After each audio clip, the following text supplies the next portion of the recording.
น้องพี่น้องสลับภาพมาเมื่อนี้ก็อยู่ที่บ้านห้วยยึงเมืองเซโปนแขวงสะวรรณเขตน้องพี่น้องเนื่องจากเขามาเมื่อวานนี้แหละพี่น้องเนาะก็ยังบริทั่วบริถึงญาติพี่น้องพ่อแม่พี่น้องแถวบ้านห้วยยึงนี่แหละพี่น้องก็เลยมีโอกาสที่จะเข้ามาอีกครั้งน้องพี่น้องเนาะกับทักทายสบายดีเด้อพ่อแม่พี่น้อง FC กันเบิดสุขุสุคนน้องพี่น้องบ่ว่าสิอยู่ไกลหรืออยู่ไกลบ่ว่าสิเป็นพี่น้องฝั่งลาวฝั่งไทยบ่ว่าสิเป็นพี่น้องทางต่างประเทศก็ยินดีต้อนรับเข้าสู่ช่องบ่อน้อยเสียงรายคือเก่าคือเดิมน้องพี่น้องเนาะนี่แหละพี่น้อยก็มาฮอดจอดถึงเนาะบ้านห้วยยึงก็คือเมื่อวานนี่แหละทางบ่อน้อยเขามาหาทางสองครอบครัวสามครอบครัวเนาะเขาไปหาทางแม่ห้างค่ำเพิ่นแน่แล้วก็ทางครอบครัวอีกครอบครัวหนึ่งบ่อน้อยก็ลืมแล้วเนาะเพิ่นก็น้องพี่น้องอีกครอบครัวนะเพิ่นก็ถูกพี่น้องไล่มาเนาะพี่น้องเพราะว่าผัวเพิ่นตายเพิ่นก็แบบบ่มีสิทธิ์ในได้มูลได้มั่งเนาะเพิ่นก็เลยเข้ามาอยู่อาศัยนำพ่อแม่พี่น้องเนาะญาติพี่น้องของเพิ่นนั่นแหละอาศัยอยู่เฮือนอยู่ดินนำเพิ่นเนาะก็อีกครอบครัวต่อมาก็เป็นครอบครัวชาวคับไม่ห้างผัวติดยาเนาะพี่น้องเนาะเพิ่นก็แบบได้เลิกได้ลากันไปหั่นแหละพี่น้องเนาะเพิ่นก็คือสิเจ็บอกเจ็บใจแค้นหลายเนาะพี่น้องว่าไผเข้าไปก็เนาะพี่น้องให้ห้องท้องแตกเอาก็ได้พี่น้องเนาะมื้อนี้ก็มีโอกาสพี่น้องบางทีก็สิเข้าอัปเดตเพิ่นแน่แล้วก็เข้าไปหาญาติพี่น้องที่ยังบ่ทันได้เข้าไปจักเทื่อเนาะแต่ละครอบครัวก็ยังบ่ได้ทั่วบ่ได้ถึงน้องพี่น้องบ่น้องก็สิขึ้นไปหาแต่ละครอบครัวนั่นแหละพี่น้องเนาะไปซะพี่น้องบ่ว่าระยะห่างเดียวเฮาก็ขึ้นไปหาทางอีกครอบครัวต่อไปน้องพี่น้องเนาะไปพี่น้องเอ้ยพี่น้องก็มาฮอดจอดถึงเฮือนหลังนี้น้องพี่น้องก็คือเฮือนหลังยังบ่เคยเข้ามาจักเทื่อน้องพี่น้องเพราะว่าเมื่อวานนี้ยังก็บ่ได้ทั่วได้ถึงออกไปกินข้าวก่อนทางทีมงานเฮาก็ได้พี่น้องเนาะหิวข้าวเมื่อวานนี่ตบพี่น้องเอ้ยจักจั่นก็ห้องสวดพี่น้องเอ้ยมันหลายโพดแท้เนาะโอ้เฮือนหลังนี้คือสิปลูกใหม่ๆพี่น้องเนาะสบายดีเด้อสบายดีปอตบพี่น้องเอ้ยเฮ็ดกินหยังอันนั้นฮะต้มกระดูกควายต้มกระดูกควายบ่โอ้พี่น้องได้ควายมาแต่ไสอันนี้โอ้ยควายน้อยพอเฒ่าตายเออโดยเป็นปั้นให้เล็กน้อยต้มสิบควายพี่น้องเนาะพุ่นน่ะน้ำก็บ่พอใช้น้ำเติมใช้น้ำเติมอีกบ่ลุกแล้วก่อนอื่นก็ขอถามชื่อเรียงนามทางประตูเพิ่นก่อนเนาะสวัสดีชื่อจังได๋น้อสบายดีชื่อน้อยพัฒนาพอน้อยพัฒนาเนาะติดไมค์ก่อนพี่น้องเนาะอยู่กับไผนี่ฮะอยู่กับเมียอยู่กับเมียโอ้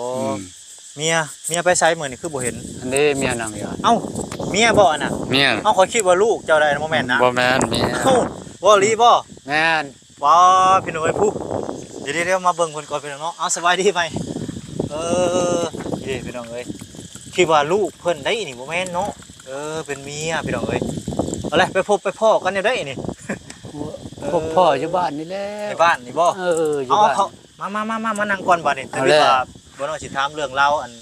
นั่งก่อนเดี๋ยวมาถามเรื่องเราอันกันเป็นไปมาก่อนพี่น้องเนาะนั่งอยู่นั่งอยู่หั่นบ่เจ้านั่งอยู่นี่แหละเห็นอยู่บ่ได้เห็นอยู่เนาะก็จักปีละเจ้าน่ะ16ปีโอ้ชื่อจังได๋ชื่ออ้อยสาวอ้อยน้องไม่ต้อง16ปีอยู่ในบ้านนี่บ่ในหมู่บ้านนี่พี่น้องหมู่บ้านอันยังก็ห้วยยึงเนาะทางพ่อได้ซะอยู่บ้านนี่บ่พ่อก็อยู่บ้านนี่แหละแต่ว่าบ้านเกิดในบ้านหินลาดอยู่แขวงชลวันพุ่นเมืองเรางามพุ่นบ้านเกิดบ้านอยู่แล้วบ้านห้วยยึงโอ้บ้านห้วยอันนี้เป็นบ้านเมียนะเป็นบ้านเจ้าเนาะบ้านเกิดบ้านข่อยไปเฮ็ดจังได๋ก็จะได้มาพบกันอย่างนี้โอ้ยเป็นทหารแต่น้อยมาเป็นทหารได้น้อยเป็นทหารอยู่ไสเป็นทหารอยู่เชโนของพันชื่อชาญแล้วไปได้คือเห็นเพิ่นบ่ได้คือได้พบได้พ่อเพิ่นได้พบพ่อก็มาเอาเมียผู้นี้แต่ก่อนน่ะเมียผู้นี้แล้วไปเชโนแล้วติดกับเมียผู้นี้เอาเมียผู้นี้ปะผู้นี้จังเห็นเพิ่นแสดงว่าเจ้าเอามีเมียจักคนเมียทั้งหมด3คนเมียกกอยู่เชโนเมียกกอยู่เชโนเมียที่2เลยอยู่บ้านหัวยึงนี้ป้าไล่เรียมาแต่พี่ก็ได้เมียอยู่เชโนนี่อายุจักปี16ปีคือกัน16ปีกันบ่16ปีมั้ยพี่น้องเอ้ยแต่ว่าเอากันจักปีแต่ผ่านมานี่ตอนนั้นโอ้ยดนแล้วตอนนั้นโดนแล้ว7-8 ปีพุ่นแหละได้ลูก3คนลูก3คนแล้วบัดนี้คนที่2บัดนี้คนที่2แล้วอยู่บ้านหัวยึงเฮานี่ได้เฮือนหลังนั้นเด้ เฮือนหลังนาบ่ นี่ได้เฮือนมันแหละเฮือนคอยนี่แหละเฮ็ดนั่น อ๋อเฮือนเจ้า ป้า บ่ กันและป้าให้ลูกเฮือนน่ะ แล้วบัดนี้ไปใช้สามีคนที่2 เมียเราไปไทยไปเฮ็ดงานอยู่ไทยแล้ว ไปงานอยู่ไทย อืม เอ้าแล้วมาเอากับเราคนนี้บัดนี้ ป้ากันมันไปไทย อ๋อปะกันแล้ว ป้ากันแล้วมันไปเฮ็ดงานอยู่ไทย โอ้ แล้วมาพ่อผู้นี้เอาผู้นี้ แล้วมาพ่อผู้นี้ต่ออีกเนาะ อ่า สาวอ้อยเนาะ อ้อย โอ้ เขากับพี่น้องเดียวกันนั่นแหละ เอาเป็นพี่น้องกันอีก พี่น้องกัน โตอันคนที่ไปไทยอายุจักปีซะนะครับ อันนั้นก็16 นั่นแหละมีแต่16อย่างเดียวแท้เนาะ 3คน15 16มันน่ะ เออ ผู้นี้แห่ง15ผู้นี้ ผู้นี้15เนาะ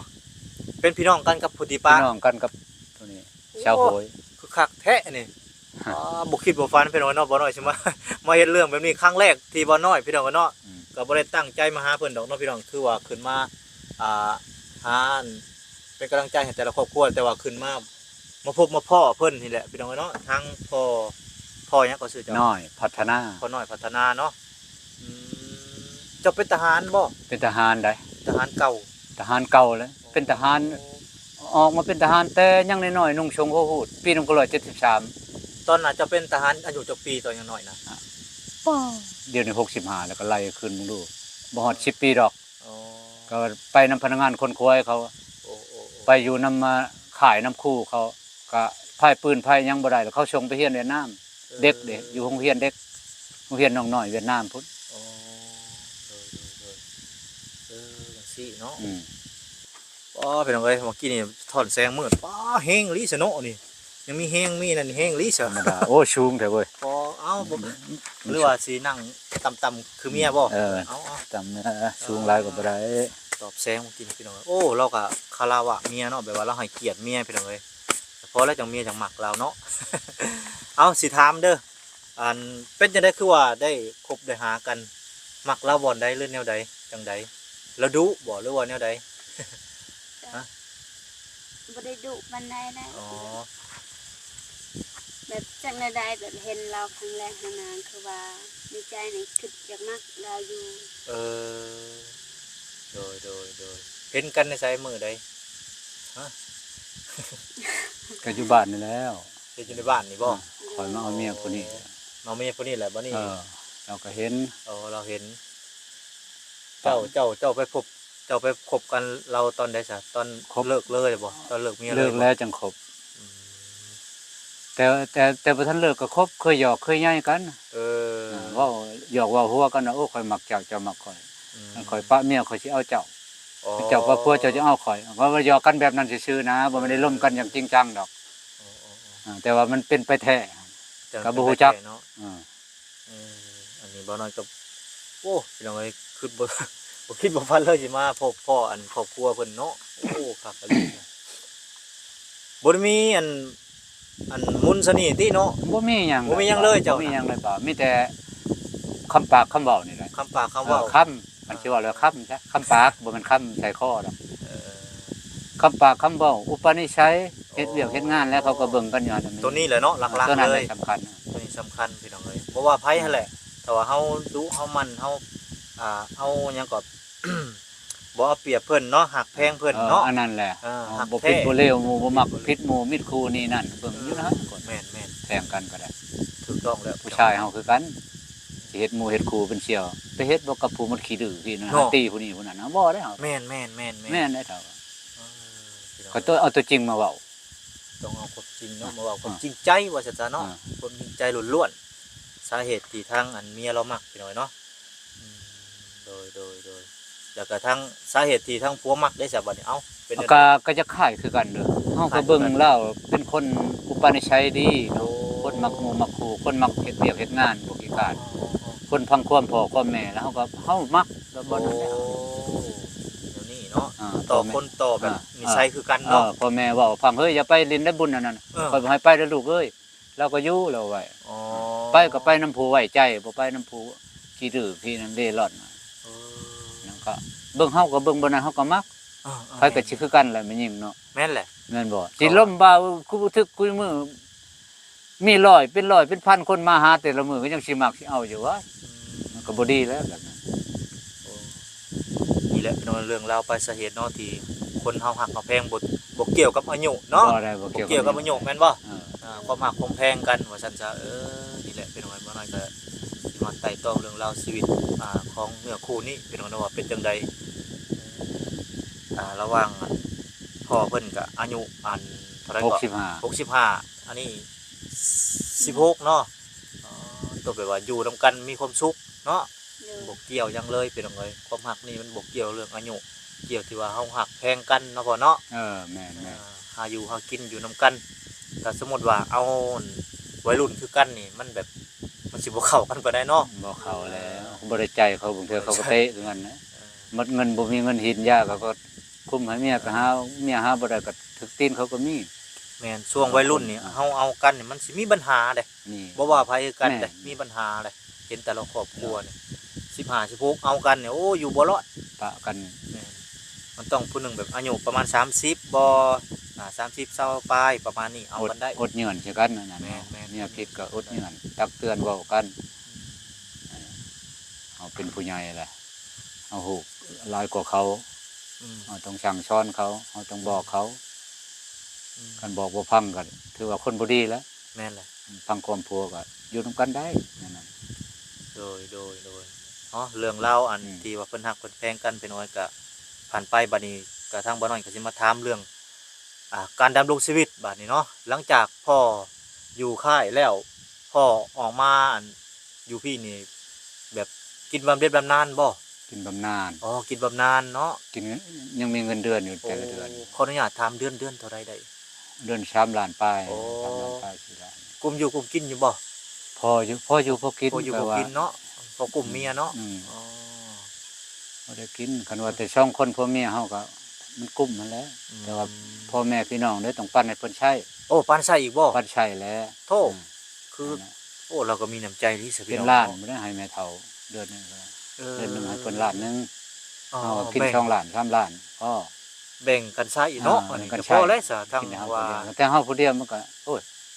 เหลือกินนะ เออ จำสิกินเอาซื้อข้าวซื้อน้ำ แต่พอแล้วอันญาติพี่น้องเราจังหักจังแพงเราไปหน่อยเพราะว่าเราเป็นคนใจดีเนาะพอคนนี้พี่น้องเอ้ยพอตัวน้อยพัฒนาโอ้สมชื่ออีหลีดิพัฒนา สมชื่อพอน้อยพัฒนาเบิดเลยในครอบครัวเราพี่น้องเอ้ยผู้เราสร้างเฮือนแม่นบ่ แม่น เฮือนเจ้าได้หาเนาะ แม่น สร้างโอ้พี่น้องเอ้ยอยู่เทิงผู้ ป้าให้ลูก ไปให้ลูกบ่นะ ลูกแล้ว อ๋อโทษ บ่ได้มันเฮือนก่อนนี่ทุบเอาหมางเอามันก็ บ่ได้เด้เนาะ มัน บ่ เสี คื ย อเฮือนใหม่ ป้าให้ลูกช้า บ่คือเฮือนใหม่ได้เนาะ ป้ากันนะให้ลูกให้เมียก็คือเก่าแล้วจำเมียแล้วเมียมากก็อยู่ แต่ว่าเพิ่นมานี่เพิ่นก็อยู่เนาะ จังนั้นช่องช้ำมือนานมาได้กัน เอ้าสิมาบ่ มาแล้ว ห่วยมาสิ แม่ บ่ มันว่า สิบ่เห็นกับอันนี้ผู้นี้บ่แบบ เขาก็เว้ากันลมกันอยู่ เว้ากันแล้วบ่ อ่า อ๋ออย่าว่าเพิ่น เขาบ่ได้ ฮู้ พิด แล้ว ได้ เนาะ เทียงกันนะฮู้แล้ว เออ ถามกันอยู่ บ่ได้ผิดเดือเทียงกันถ้าสมมุติมาเนาะ อ๋อ อืม พิดเทียงกันพี่น้องกันด้วย โอ้คือว่าแล้วพี่น้องกันเนาะว่าบ่ได้บางคนที่เขาผิดใจกับพี่น้องเขาก็ผิดกันแต่ว่าอันนี้ครอบครัวเจ้าเราบ่ผิดบ่เทียงกันเนาะเพราะว่าเจ้าก็เฮ็ดแบบหลายสิ่งหลายอย่างให้เราตอบแทนหลายสิ่งหลายอย่างเนาะ อืม เช่นเฮือนนั่นแหละพี่น้องเอ้ยให้เราอยู่กินอยู่ใช้พี่น้ เมื อ อง ง เนาะ ดินแดนก็นี่เด้ละโคนี่ดินตอนนั้นก็ดินมันเท่าเก่า อันนี้บ่เจ้าอยู่นี่ได้ซะเจ้าอ ปัจ ยู่ จุบันนี้ดินพอเพิ่นดินพอแม่เพิ่น โอ้ เท่าไม้ แล้วเฮือนนี่เจ้าปลูกเองบ่ ปลูกเองเฮ็ดเอง โดยเนาะ เงินใหม่ใหม่ก็หายากเบาโอ้ไก่แบบ เอาไปเอาในใช้ใหม่นี่ บ่มีแล้วโอ้ไก่ เออไปแบกว่าหรือใช้รถใดๆหรือจังใด รถไทยเขา รถไทยเขาเนาะ เจ้านี่ตัวแบกมาก็มีใหม่หน่อยฮะตัดแถวนี่ โอ้เด็กเป็นยังไงไม่น้อยละฮะตัดแถวนี้ แถวนี้แถวดอนนี่หาริมแถวนี้มาเฮ็ดพอได้ เห็ดจะคนนี่เฮือนนี่หลายคนบ่ บ่หลายแล้วผู้เดียวลุงเลยเฮ็ด โอ้แบบ ให้ลุงเฮ็ดอ้ายเพิ่น ดี๋ ผู้เดียว มาซอย มันตัวใดมันหนักอันนั้นเพิ่นก็หาหมู่มาช่วยแบบเฮ็ดเทิงเฮ็ดหยังสองคนเชี่ยวหมู่เพิ่น เป็นจังไดสาการดำรงชีวิตก็โอเคอยู่บ่เจ้าไปหาอยู่หากินอยู่บ่แต่ละมื้อหรืว่า โอเคนะเขาบ่ได้ชูอยู่ข่อย แบบไปหากินตลอด ไป จ้ะ หากินก็มีเวียกเขาไปเฮ็ดเวียกบ่มีเวียกเขาไปหากินเขาบ่อยู่แล้วล่ะ อ๋อไปหาหยัง ไปหาตึกเบ็ดไปหาใส่กระตอกกระแตบ เออ ม นี่นั่นไปหายิงนก โอ้ ปืนแก็บปืนอะไรนะ แบบบ่อยู่ล่ะนะเนาะ บ่อยู่ล่ะ หาข้าวน้ำซ้ำปลาเฮ็ดปลูก เป็นแบบใด เขาเฮ็ดให้หน่อยเนาะ เฮ็ดให้บ่ ใกล้เฮ็ดให้น้ำพอเฒ่า โอ้เฮ็ดให้น้ำ เฒ่า เฒ่า เฒ่าเอาอยู่คุณมากินกันอย่างเดี๋ยวนี้มันหมดแล้ว โอ้เขานี่ยาก มันแหละ ยากแถวนี้เนาะเนี่ยเป็นสัตว์ภูเนาะคือแบบเขาผมเยี่ยม เขาบ่งาม เขางามปีได้จักกระสอบปีได้จักกระสอบเสาอ้อยปี60แต่ว่าเฮ็ดมันอยู่คือหลายคนบ่ หลายคนพัวกันกัน อยู่หลายคนเนาะแต่ว่าบ่กลุ่มสิเบิดแล้ว หมดแล้ว เบิดแล้วบ่ว่าสิเบิดเนาะ เริ่ม ต้อง ต้น เบิดเลยว่า หาเงินหาคำซื้อกินเลย โอ้ เฮาก็หาเงินซื้อกินพี่ อ่า ได้ช่วยเขาแล้วเขาก็หาเขามีเขาก็ช่วยเขากินคนเดียวดอก ข่อยมีอยู่เข้าวอยู่หลังกับบ้านเดียวสิมาให้ประมาณอัน5-6โลเด้อ จ้า มี จ้า อยู่ทงเป็น5-6โลเดียว จ้าจ้าขอบใจ หลาย เสาอ้อยเพิ่นนั้นว่างก็ให้ทางเสาอ้อยเพิ่นลงไปเอาในลุ่มนี่แหละหน่อยเนาะหรือว่าทางเจ้าว่างก็เจ้าลงไปเอาก็ได้โดยมื้อนี้คือแบบบ่ได้ไปหากินมื้อนี้เนาะหรือว่าจังได อยู่เพื่อนน่ะมีพนักงานมาสัมภาษณ์แล้วก็อ โอ้ ยู่ คือมีเข้ามาก็เลยบ่ได้ไปเลยมื้อนี้เนาะแต่ว่ามีอยู่ของกินเนาะมื้อนี้เนาะ มีนั่นแหละ สิ้นควายอยู่สิ้นวัวสิ้นควายแล้วก็พอได้แก้ไขมื้อหน้าพอได้ไปกันเนาะแถวนี้จักจันหลายบ่คือได้ยินห้องห้างก็ห้องนี่ซ้ำนี่ ถ้าก็จังนี้ ห้างก็ยินเสียงห้องจะเป็นอะไรปีนี่นะ บ่หลายบ่แต่เก่าหลายบ่ พอได้กินแต่เก่า โอ้ เขา เจ้า ขายตลาด เคยติดอยู่บ่จักจัน เคย เอายางยังติด เอายางมังมี ยัง ย่างบางมีก็ชื่อตั้งอยู่ตลาด โอ้ซื้อตังอยู่ตลาด ตลาดก็มีมีก็ลายย่างบางมีบ่มีเงินซื้อ สุราเฮ็ดเองเนาะ อ่า เคยติดอยู่ข่อยก็ม่วนเด้ติด พี่กายนี่ได้กินเลยพี่กายนี่พี่นี่บ่ได้กินเลย กระป้อมนี่สิออกอยู่บ่กระป้อมนะ กระป๋องมันคันว่าหานี่พอได้กิน โอ้ ลายอยู่กระป๋องค่อยบ่มักนะค่อยบ่มักกินดอก บ่มักบ่ บ่ แต่ข่อยมัก ค่อยไปหายิงหาหยังแต่เทื่อเห็น4-5ตัว แต่บ่ได้เอา บอก อ๋อก็แล้วแต่ผู้บกคุณพี่น้องผู้มักเนาะแต่ว่าเจ้ากินอยู่บ่ซะ ดัง กิน เอาหอยมันกินเบิดเนาะ บ่ติ กินปกติงูได้ซะ งูก็กิน โอ้คือว่าแหละแถวนี้เนาะงูสิงเด้เนาะแซ่บได้งูสิงตะกี้เขาก็กินเลย เขาได้เลย โอ้คือว่าสัตว์ป่านี่ยังพอใส่พอมีอยู่บ่แถวนี้ยังพอได้แก้ไขอยู่เนาะ เป็นนกเป็นหนูนี่ยากเป็นงูเงี้ยวเขียวกระป้อมเป็นกระถอกกระถางเป็นขี้โกอันนี้ลาย โอ้ พอได้กินอยู่นะ กระทะเดี๋ยว กระถาง ลิง ผู้ว่ากระทะ บ่เคยเห็นว่ะ ลังมันเป็นน้ำมันเด้มันอยู่แคมป์หวยดอก เออ มันต้นน้ำเห็นคน บ่ กระถางลืมกู้นะ อืมเคยเฮียนอยู่ตะกี้อยู่กลุ่มปหาเนี่ยเห็นอยู่กระถางแต่ว่าบ่เคยแบบสัมผัสหรือว่าไป ตัวเหียเด้ฮู้ว่าตัวเหีย ตัวเฮีย ตัวเหีย แบบแล่นนะบ่ เคย ใหญ่กว่าแล่นได้ เออ เหียได้อยู่แคมป์น้ำคือกันนั่นน่ะ เจ้าก็ได้บ่ บ่เคยได้ อ๋อ ไปอยู่เชโนนเคยได้อยู่ อ๋อ มันมีชุยด้วยอยู่พุ่น แม่น มันมีน้ำใหญ่นะมันอยู่บ่อยู่น้ ๆกระถางตัวใหญ่บ่กระถางตัวสำเร็จกระถาง ำแคลนนี่ใหญ่แล้ว สำเร็จบ่แต่ว่าแล่นนี่เคยเห็นอยู่บ่ แล่น ว่าแล่นนี่มันสิหลายกว่าเฮียเนาะ แล่นหลาย หลายกว่าเฮียหลายกว่ากระถาง กับแก่ได้เคยเห็นบ่ เห็นอยู่เนาะกับแก่ตลอด มันห้องกินนี่จ้ะลายแต่กงใหม่นี่มีบ่แถวนี่ เห็นตลอดเนาะกับแก่ เอามันบ่ได้ เห็นเขาซื้อเดี๋ยวจะเขาซื้อแบบใดตัวละล้านบาทตัวละแสนบาทโทษ ชื่อได้ ไป นั่น ซื้อหยัง นั่นเวียด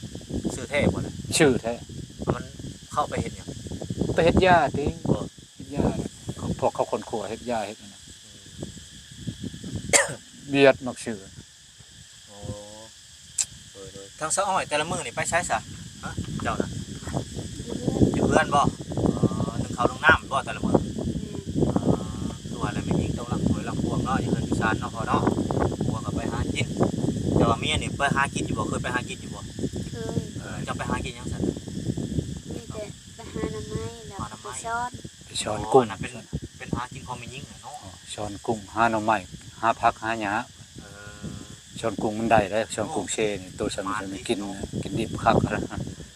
เอา นี่แหละ มา พี่ ดิ น้องเนาะแต่ละคนก็อยู่ร่วมกันก็หาอยู่หากินร่วมกันก็มีความสุขพี่น้องเนาะเกี่ยวนึงเลยแล้วก็มีความสุขเราจะได้อยู่ในครัวน้ำเมียเนาะมื้ออื่นนี่ไปหากินบ่มื้ออื่นนี่ ไปแต่ละมื้อไป ไปคุมื้อเนาะ ทางเฮ็ดเวียกทางยังทางปลานี่ก็ทางปลาบ่ทันแล้ว ป่า อันนี้ตัวนั้น อันนี้บ่ ป่า แม่นเบิดบ่ป่าเจ้านี่ อ๋อ นี่ตัวนี้แต่นี่5ห้องนี่ดอกนี่บนค อ๋ อ อฮอดแต่ห้องนี่ หวย เนาะ ฮอนห้องหวยนี่ เจ้าทุนเอาของคน ข อื่ นาด น ของเขาหมดของคนอื่นเท่านั้น เจ้าสิปลูกหยังอันนี้ฮะเอ้อ นี่ได้พอเพิ่นดินพอเพิ่นดอก บ่ดินพ่อเพิ่นเจ้าสิปลูกหยัง จังได๋เขาก็บ่ฮู้ค่อยก็บ่ฮู้ ไม่วิก เพิ่นก็ว่าสิพูดนิด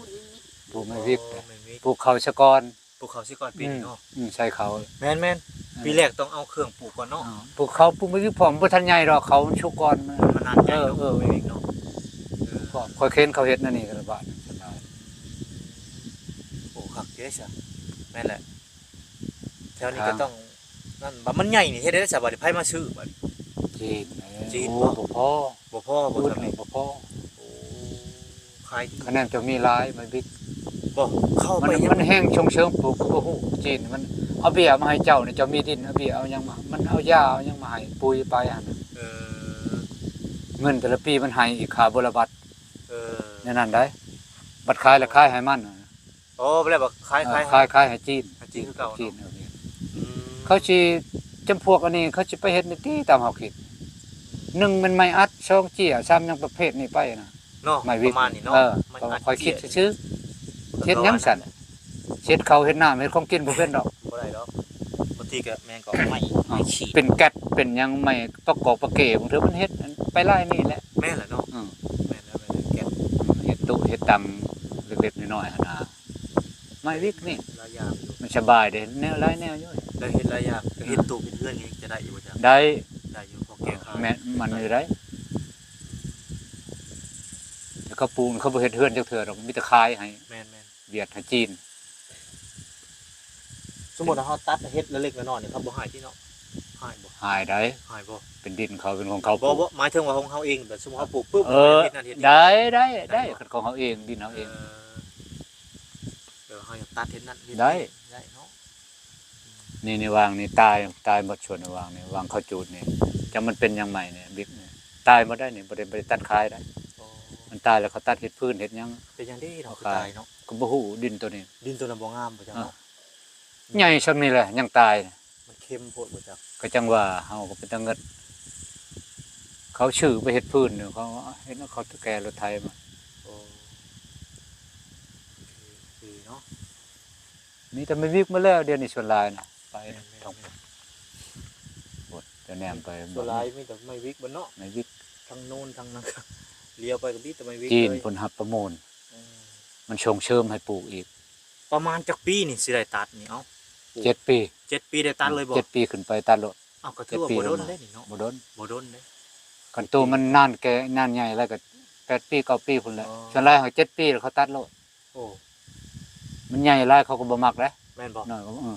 เอ้ามันคือมันรวมมันบ่อนโรงงานเขามันยากบ่เนาะมัน จักก็บ่ฮู้นำเขาอันนี้มันเนื้อมันใดๆเขาบ่ฮู้ เขาบ่ฮู้นำเพิ่นนั่นแหละพี่น้อยเนาะอ้าวก็สิประมาณนี้เนาะเรื่องราวของทางพ่อน้อยพัฒนาและก็ทางสาวอ้อยเพิ่นที่ว่าเพิ่นได้อยู่นํกันเนาะพี่น้องเพิ่นก็ได้ฮักได้แพงกันบ่ได้ผิดได้เถียงกันเนาะ บ่ได้พิดเถียงกันจักเทื่อ บ่ได้เคยตีกันจักเทื่อเด้ บ่ เนาะ ด่ากันปล่อยกันยังเว้านะสิว่าตีนี่แฮงไกลเลย เอาก็ยินดี บ่ นำ แห้งก็บ่ได้ ยินดีนำครอบครัวทางเจ้าหลายๆเนาะที่ได้อยู่นํกันว่าซั่นจะได้ฮักได้แพงกันหาอยู่วางกินนํกันว่าซั่นซะเนาะก็มีแต่มื้อหน้ามื้อใดถ้ามีโอกาสก็สิมาเยี่ยมมายามใหม่เด้อ จ้า วัน จ้า นี้ก็อยากให้ทางเจ้าก็ลงไปเอาเข้าไปนอนทางหลังไม้เนาะโดยพบพ่อกันอีพีหน้าเนาะสำหรับอีพีนี้ก็กล่าวคำว่าสบายดีเด้ออยู่ดีมีแฮงนํกันพี่น้อยเนาะพี่น้องตอนนี้ทางบ่น้อยก็เอาเข้ามาให้ทางครอบครัวเพิ่นเนาะทางสาวอ้อยหรือว่าทางพ่อน้อยแม่นก็บ่น้อยยังก็ชื่อเราบ่น้อยพัฒนาเนาะ น้อยพัฒนา เอาสบายดีเด้อทางแม่เฒ่าเก่าเพิ่นเนาะแม่นบ่เฒ่าเก่าทั้งพ่อน้อยพัฒนาเพิ่นเนาะพี่น้องโอ้ต้องพี่น้องเอ้ยโอ้เราก็แบบ ใจดีแห้งลี่เนาะสำเราก็ได้ผู้ สร้างบ้านสร้างช่องให้กันก็แถมมาเอาเมียเป็นพี่น้องกันอีกบ้านนี้ มันคายมาพี่ลูก จะแม่น สาว คัก มา เป็นแน่พี่น้อยเนาะ มันบ่ให้ทาน เอาเข้าเนาะพี่น้องเข้านี่ก็เป็นทางเจ๊เพิ่นอยู่ทางต่างประเทศเนาะพี่น้องเพิ่นฝากให้ทางว่าหน่อยเป็นสะพานบุญให้ขอขอบคุณขอบคุณขอบใจเพิ่นเด้อ โดยขอบใจเด้อ โดยว่าซำนี้บ่ ซำนี้บ่ มีคนมาถ่ายเจ้าเคยถ่ายเจ้าอยู่บ่จ้ะอยู่ในเฮือนนี่บ่เคยมีบ่ บ่เคย เฉพาะเราจังว่าบ่ได้บ่เป็นหยังจะได้ก็ขอบคุณขอบใจด้วยใจแหละเนาะเป็น ว่าไปเอา อืมโดยเอาจะเอาชาทั้งทั้งข่อยก็สิกลับก่อนเด้อบ่ได้เด้อให้เจ้าเนี่ยไปมากินตอนแรกเนาะเขาก็นี่ก็ประมาณ5-6 โลนี่แหละพี่น้องเอ้ยเนาะก็เป็นกำลังใจให้เพิ่นเพราะว่าเพิ่นก็บ่ได้มีข้าวมีน้ำเพราะว่าเบิดข้าวเบิดน้ำแล้วเนาะเราก็ได้หาอยู่หากินคือกันแหละเราก็ได้ช่วงนี้แล้วพี่น้องเอ้ยเนาะไปสะไปก่อนเด้อบ่ได้เด้ออยู่ดีมีแฮงเอาสบายดีเด้อทางแม่เด้อโอ้ย